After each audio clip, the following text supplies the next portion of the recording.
On aime la pêche avec la Fédération départementale de pêche du Lot-et-Garonne et Radio Cool Direct. Et bonjour, on se retrouve avec la Fédération pour la pêche et la protection du milieu aquatique de Lot-et-Garonne pour la dernière session de l'année.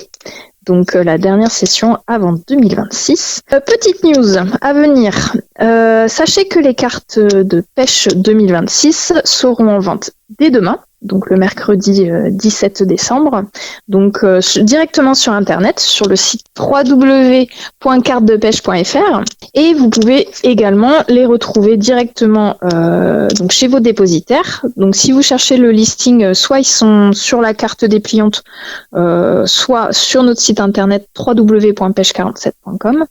Donc là effectivement il y aura peut-être un peu de monde, donc peut-être que le site risque de mettre un peu de temps à vous délivrer la carte de pêche, mais voilà, ce sera disponible dès demain. Pour la carte dépliante et le guide de la pêche 2026, la livraison ne saurait tarder. Normalement, vous devriez l'avoir dans vos points de vente habituels, donc dès la fin de semaine, un peu après l'ouverture de la vente des cartes de pêche 2026. Si vous avez des questions, n'hésitez pas à nous laisser un petit mail ou à appeler sur le standard de la fédération, donc d'ici fin de semaine, ou vous pouvez encore nous appeler lundi de la semaine prochaine. Après, la fédération donc sera fermée pour les vacances jusqu'au nouvel an normalement. Donc si jamais vous avez des questions, n'hésitez pas à faire des mails. Mais dans tous les cas, pour prendre votre carte de pêche, c'est 24 heures sur 24, 7 jours sur 7 sur le site cartedepêche.fr. Et encore une fois, si vous n'y arrivez pas, il suffit de passer par chez un dépositaire. De la même façon, il y a eu des petites évolutions au niveau de la réglementation. Par exemple, comme vous le savez, les dates évoluent dans tous les cas. Donc là, par exemple, on a une ouverture de la pêche de la truite en première catégorie qui sera le samedi 14 mars. On aura l'ouverture de la pêche des carnassiers en deuxième catégorie qui sera le samedi 25 avril et l'ouverture de la pêche du black bass en deuxième catégorie le samedi 20 juin. Tout ça, vous pourrez retrouver ça sur le guide et sur le site internet. D'autre part, outre les dates, on a une petite nouveauté pour cette année qui est à titre expérimental. Donc je vous fais le topo, c'est par rapport à la pêche sur le canal latéral à la Garonne. Donc toujours à titre expérimental, la pêche au leurre, elle sera autorisée toute l'année sur le canal latéral à la Garonne avec obligation de remise à l'eau des espèces concernées, brochets, perches, sandres, black bass, durant leur période de fermeture spécifique. Donc ça, il faudra bien regarder les dates. Et durant la période de fermeture de la pêche du brochet, tout ce qui est leurre, il faut qu'il soit obligatoirement équipé d'hameçons sans ardillon ou avec un ardillon écrasé. Donc ça, c'est une nouveauté qu'on va tester cette année, voir ce que ça donne.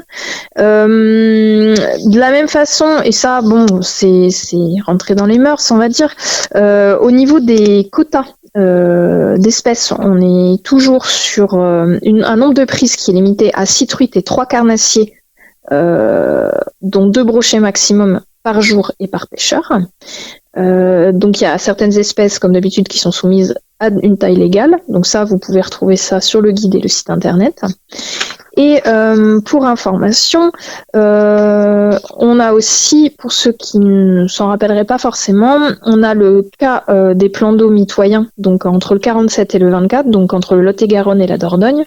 Donc là, il y a une réglementation particulière, donc ça concerne les lacs, pour nous en tout cas, de l'Escaut et de la Nette, par rapport à la pêche du sandre. Je vous laisserai aller consulter si jamais vous êtes intéressé par cette pratique. Donc surtout, pensez à bien consulter la réglementation. Il n'y a pas énormément de choses qui changent, mais c'est toujours bien de se remettre un peu au courant de tout ça. Et comme on l'a dit en fait le mois dernier, il y a les tarifs qui ont évolué. Donc la plupart des cartes, en tout cas, sont concernées par cette évolution.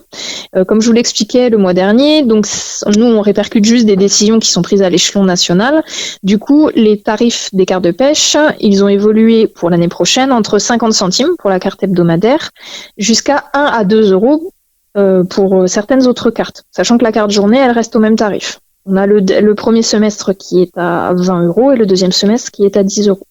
Mais encore une fois, voilà, l'augmentation cette année, elle est nettement inférieure à l'inflation. Parce que la pêche, ça reste un loisir, voilà, bon marché par rapport à d'autres activités. Et la Fédé, comme les assos, en tout cas, continue d'y veiller. Donc, je vous refais un petit point sur les tarifs. Donc, on a la carte interfédérale qui est à 114 €. Pour rappel, la carte interfédérale, elle vous permet de pêcher quasiment partout en France, donc excepté quelques départements. Vous pourrez regarder la rubrique, en tout cas destinée à la réciprocité. Là, ça vous permettra de voir. C'est bien aussi si, par exemple, vous prenez votre carte interfédérale dans le Lot-et-Garonne, mais que vous voulez aller pêcher ailleurs, ça peut être judicieux de téléphoner à la fédération de pêche départementale où vous allez pour connaître s'il y a des zones qui ne sont pas réciprocitaires. Il faut faire attention aussi au fait que la réglementation n'est pas la même forcément dans tous les départements et ça peut arriver par exemple certains départements de montagne où il y a des assos qui ne sont pas réciprocitaires, donc sur leur territoire il faut une carte supplémentaire. Donc pour pas vous faire avoir, le mieux c'est de se renseigner en amont pour être sûr d'être dans les clous. On a la carte personne majeure, donc c'est la carte annuelle qui permet de pêcher dans le département du Lot-et-Garonne à 4 cannes.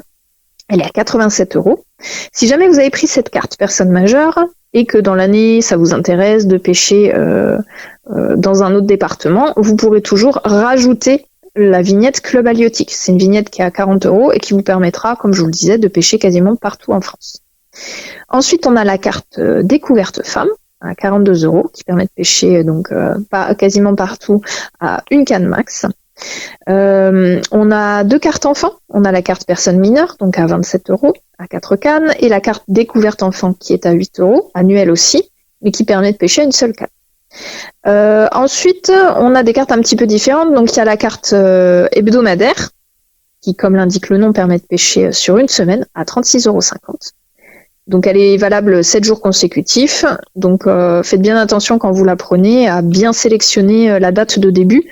Donc, la date de début, bien sûr, c'est la date du jour où vous allez commencer à pêcher.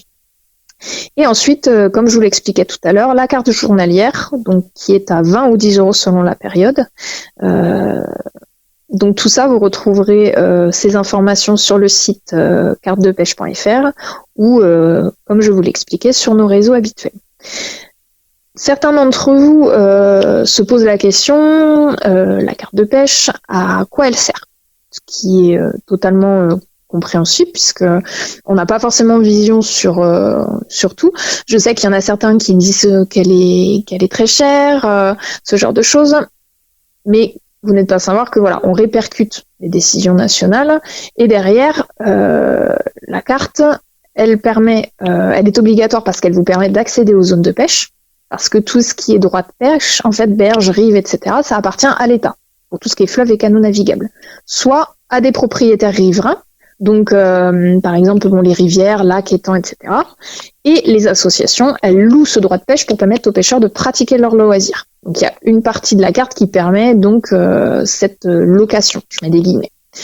Ça sert aussi, la carte de pêche, à surveiller, entretenir et protéger les milieux et les espèces, parce que grâce à la carte de pêche, vos assos et la fédération, elles peuvent mener des missions d'intérêt général qui nous sont confiées à la base par la loi. Tout ce qui est entretien, gestion, restauration de rivières, etc.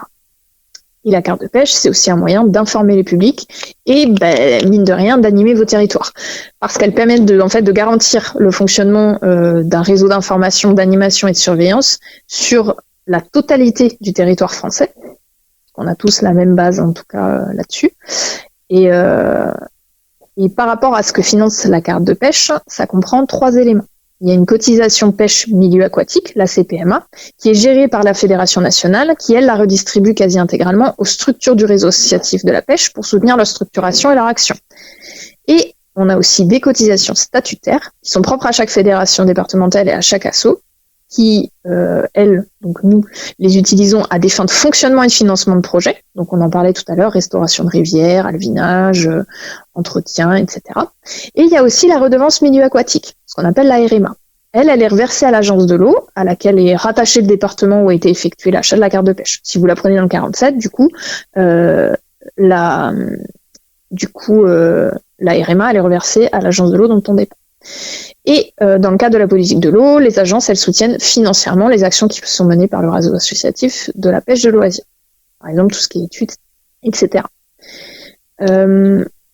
Donc, je fais un petit aparté pour vous rappeler, attention pour les enfants, dans les statistiques, des fois, on voit qu'il y a des enfants qui prennent des cartes, alors adultes façon de parler, des cartes annuelles, sauf que ils vont payer plus cher, ou par exemple, ça leur arrive de prendre des cartes hebdomadaires, journalières, etc. Pensez à bien regarder les tarifs par rapport au nombre de fois où votre enfant, votre neveu, nièce, etc. va aller pêcher. Des fois, c'est plus arrangeant, effectivement, s'ils vont pêcher qu'une seule fois. Si vous regardez le prix de la carte journalière, s'il a moins de 12 ans, l'enfant, c'est quand même plus intéressant de prendre la carte, en tout cas, qui vaut 8 €. Donc, pensez à bien faire attention avant. De la même façon, vous pouvez aussi, comme on est en train de parler de l'achat des cartes de pêche 2026, ça peut être quelque chose qui peut aller sous le sapin. Donc, vous pourrez comme ça anticiper avant Noël. Mais c'est aussi l'occasion, si vous le souhaitez, d'offrir aux enfants de votre entourage un stage de pêche, des sessions de pêche. Donc, il y a mes collègues Alexandre et Robin. Donc, Alexandre, il est à la Maison de la pêche et de la nature de Pennes d'Agenais, tandis que Robin est à la Maison de la pêche et de la nature du Passage d'Agen. Donc, il propose en fait des cadeaux un peu originaux. Plutôt que d'offrir forcément la traditionnelle carte de pêche, vous pouvez leur demander en fait un bon cadeau pour un stage de pêche ou pour un passeport de 10 séances d'atelier pêche nature. Donc je rappelle, le stage pêche avec Robin, c'est 3 jours. Avec Alexandre, c'est des stages à la journée. Et en fait, le passeport de 10 séances, ça leur permet de venir pendant les périodes scolaires, les mercredis ou les samedis sur quelques heures pour apprendre à pêcher, et traiter un petit peu de tous les sujets actuels, biodiversité, etc. Donc, si vous souhaitez un peu plus d'informations, vous pouvez tout à fait contacter nos animateurs soit par mail, soit par téléphone, sachant que les visuels, vous les retrouverez sur notre page Facebook, donc avec les contacts d'Alexandre et de Robin. Bien sûr, les visuels ne sont pas contractuels, mais voilà, ça peut être une petite idée cadeau autre que la carte de pêche. En tout cas, si vous avez des questions, n'hésitez pas, comme je vous le disais, à nous envoyer un petit mail ou à nous appeler le matin lorsque le standard est ouvert. Et on se retrouve de toute façon en janvier pour la mise en ligne, en tout cas, du nouveau site internet et de l'installation de Géopêche via ce site internet. Donc là, on est en train de le finaliser. Donc normalement, ça devrait être bon d'ici fin janvier. Vous aurez un beau site, tout beau, tout propre, tout neuf, avec des informations qui seront beaucoup plus accessibles, beaucoup plus claires aussi. Donc, n'hésitez pas s'il y a quoi que ce soit que nous pouvons faire pour vous. En attendant, on vous souhaite de très belles fêtes de fin d'année, que ce soit pour Noël ou pour le Nouvel An. Et on se dit à 2026. On aime la pêche avec la Fédération départementale de pêche du Lot-et-Garonne et Radio Cool Direct.